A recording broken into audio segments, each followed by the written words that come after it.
that the whole 6 months I was gone. Yeah. And because we didn't give Bruno the freedom that he couldn't handle, together as a family, we created, which was just, Ron, you met Bruno, beautiful ambassador for the breed, just the greatest dog you'll ever meet. He had no behavioral problems, and he was the only one who lived out of his litter because we focused on the little things, right? The little things are so important, guys. I can't stress it enough. Okay, let's talk about my dad's dog, Bear, the German Shepherd that I had for 5 years. Okay, and I've talked about this before, but for people just tuning in to me, it's important that you understand this.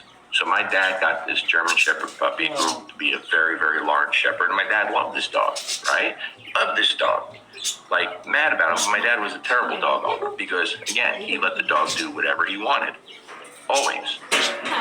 You know, my dad would cook steaks. They'd hang out in the yard every night, and he'd make a steak for him, or a burger for him, and a burger for the dog, and that's how they lived.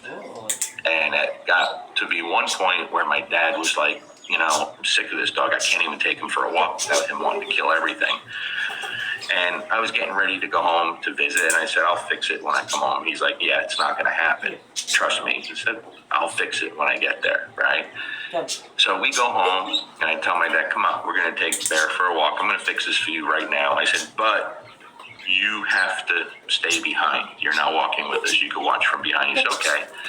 So I put Bear, he had a choke collar on. That's what my dad had with him. We get ready to leave the house, and he goes to explode through the door, and I stop that shit right there. I said, no, it's not going to happen.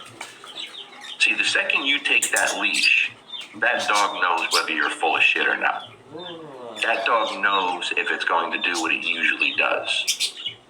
But I told him different without saying anything. That leash told him, there's someone new at the end of this leash, and all of a sudden, I'm not allowed to do what I normally do. So we started heading out on the walk, and the first thing we encountered was, my dad lives on a very busy street in Lodi, New Jersey. There was a car parked on the side of the road, very busy road, and there were two guys working on the hood was up, one was under, one was over, and they're working on this car.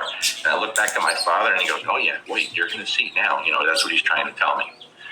We walked by the people very slow. The dog didn't even care that they were there, right? I looked back at my father, he's like, you know, he's all disgusted. We continued, we went on a long walk. We're passing dogs in the yard, we're passing people, nothing. My father's very disgusted at this point, because now he sounds like a liar. So finally I stop, my father comes with us, and he's like, I don't understand this. Like, what, you know, the fuck, you know, why is he not doing this? And I explained to him. Then we see a young lady with a pit bull across the street. Young pit bull. I say, hey, do me a favor. Go over, and Bear was bad. The dog's really bad. I say, go over there and ask her if we can come over and just bullshit with her and sit there with Bear since she doesn't. He's like, oh no, he can't. We can't do that. I said, just trust me. And he goes over and he says, yeah. He waves us over, and we go, and we're just talking to her, and the dog's just sitting there, right? Yeah. My father's like bewildered at this time. But all he did was with almost all everyday average dog owners do. And so when the average dog owner goes online and sees all these dog trainers on Instagram and TikTok and YouTube, and they're just talking about the same shit and just put the e-collar on and do this and the product, it helps nobody. Because no one is focusing on the little things with the average dog owner, which makes up the majority of dog owners in the world. And so dog trainers want to market to each other and look cool and look sexy, and so many of them are focused on getting bigger and not better. And the ones that are truly focused on getting bigger never get better. They remain shitty dog trainers, and they help no one. But they make a lot of money and their channel grows. And so for me, it's always been very, very important to try to help the average dog owner that's suffering. And that's why all the shit still goes out for free. And I don't put out as much as I used to, because I've talked about everything ad nauseum, right? Now, let's fast forward a few years. My dad's dying of lung cancer.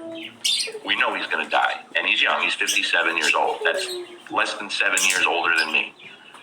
He was really worried about what's going to happen to Bear, his dog, because he can't, my mom can't handle that dog. And I told my dad, I said, I will take the dog, I promise you. Don't worry about the dog, I'm going to take the dog. I think my dad thought I was full of shit because we had 4 other dogs and 3 other dogs. And Bear doesn't do well with other dogs. He'll be fine. So my dad dies, we go to New Jersey, we do all that stuff, and we come back with Bear. Our first training with Bear. We stop in West Virginia to spend the night on the way home. And we're with Bear. I got a dog-friendly hotel, and it's like a shitty motel. It's all we could find. And we're on the 2nd floor outside. Now, I have to go up, the metal steps they're wide open. I have to go up there to our room. Well, I quickly found out that Bear doesn't do stairs. And Bear definitely doesn't do metal stairs with nothing behind it. Well, guess what? Bear has to. So now I have to get this dog to trust me enough that you're going to come with me, and you don't have an option. There's no food involved. There's no e-collars involved. I'm not going to beg you and baby talk. Hey, buddy. Now, remember back to all the things we did on the walk where you had to follow me. It didn't matter. It's the same thing now, Bear. You could trust me. I'm going to take you to the top, and don't worry. Well, that took less than 5 minutes to get him up the stairs, and he did it. Thank God he was with us, because there was some shit going on outside our door all